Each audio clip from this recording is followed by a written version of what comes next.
तो आपका इसलिए विशेष आभार कि आपने जो है मुझे बुलाया बात रखने के लिए।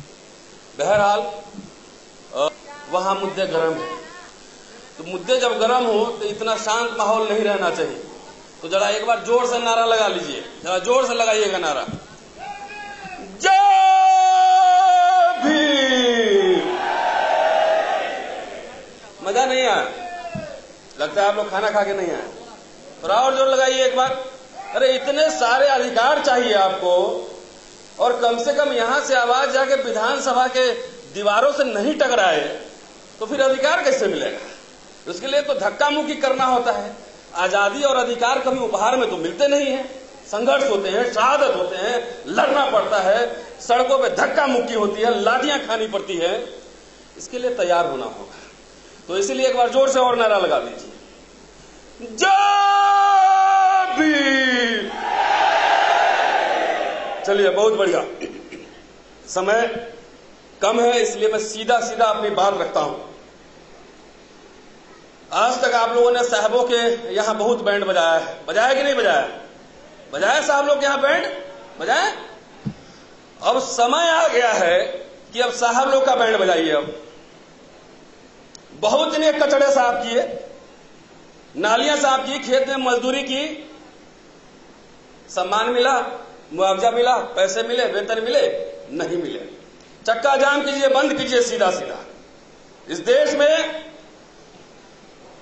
थोड़ा वो जो पढ़ता हूं और बिहार में घूमता हूं जहां भी मौका मिलता है, और देश के कई भागों में घूमता रहता हूं। इस देश में सीधी और सीधी लड़ाई है, वो अम्बेडकरवाद बनाम मनुवाद की लड़ाई है। आप इससे सहमत हैं कि नहीं है? हाथ उठाइए, सहमत है तो।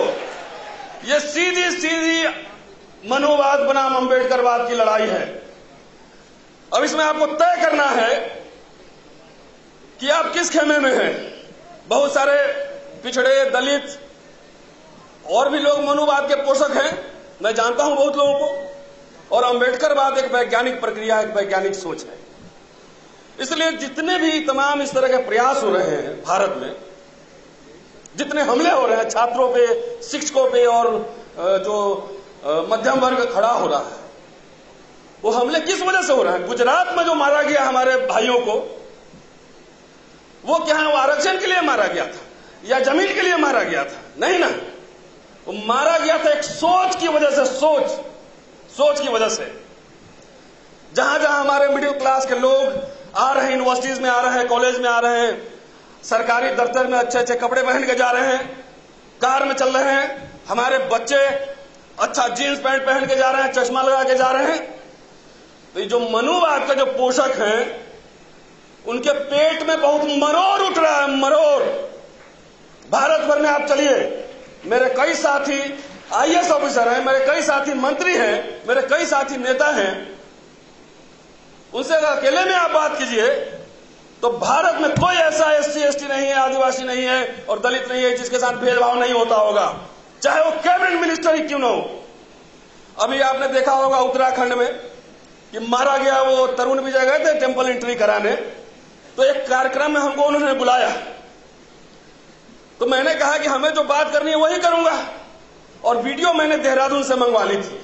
इतना वीडियो भी इनकी पिटाई का दिखाऊं, मैंने वीडियो दिखाया और मैंने कहा, तरुण विजय साहब 70 साल आजादी के हो गए, लेकिन आज भी इस देश में हमारे लिए शिक्षालय से लेकर देवालय तक सभी बंद है। अब समझ में आया कि सवर्ण आतंकवाद क्या है, हम लोग कैसे जीते हैं, कैसे जीते, किस मनोविज्ञान में जीते हैं।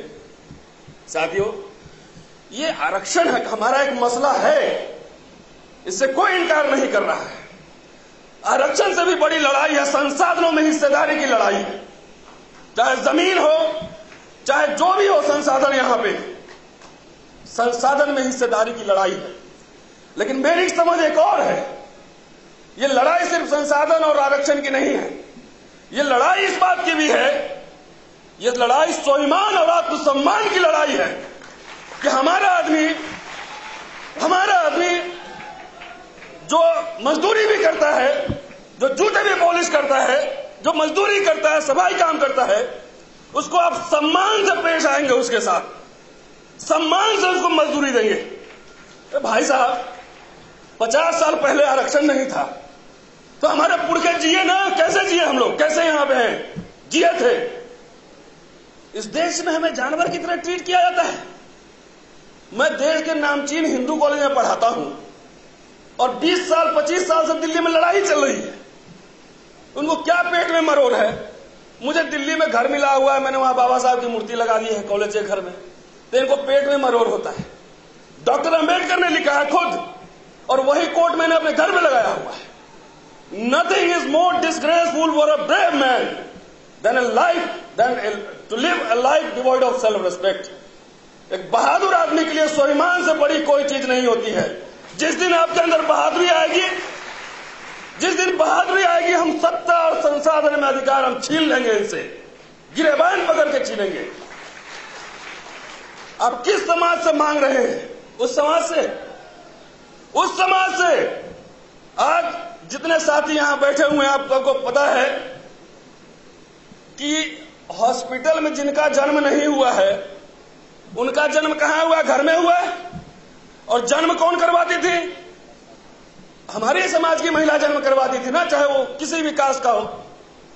और जरूरत पड़ने पे उस बच्चे को दूध भी पिलाती थी।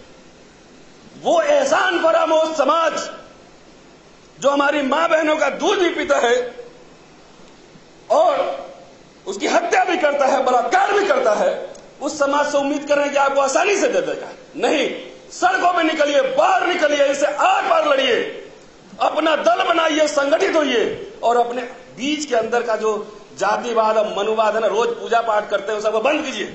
वही हमारी मानसिक गुलामी का कारण है, वही हमारी मानसिक गुलामी का कारण। हटाइए, धक्की तोड़िए यहां से। कोई जरूरत नहीं घर में पूजा पाठ करने की, हिंदू देवी देवता रखने की। बाबा साहब ने जिंदगी भर उसके खिलाफ लड़ाई करी। साथियों, समय की कमी है, मैं अपनी बात यहीं खत्म कर रहा हूं। एक शेर में हर सभा में मैं पढ़ता हूं और आपके सामने मैं पढ़ना चाहता हूं। अभी तो बंदे शुमार करना है, अभी तो बंदे शुमार करना है, फिर देखा जाएगा किसका शिकार करना है। मतलब कि पहले इकट्ठी काउंट कर लें आपको कितने हैं, उसके बाद तो लड़ ही लेंगे जैसे लड़ना होगा। तो इसी के साथ अपनी बात मैं खत्म करता हूं। जय भीम, जय भीम, जय मूल निवासी। शुक्रिया, धन्यवाद।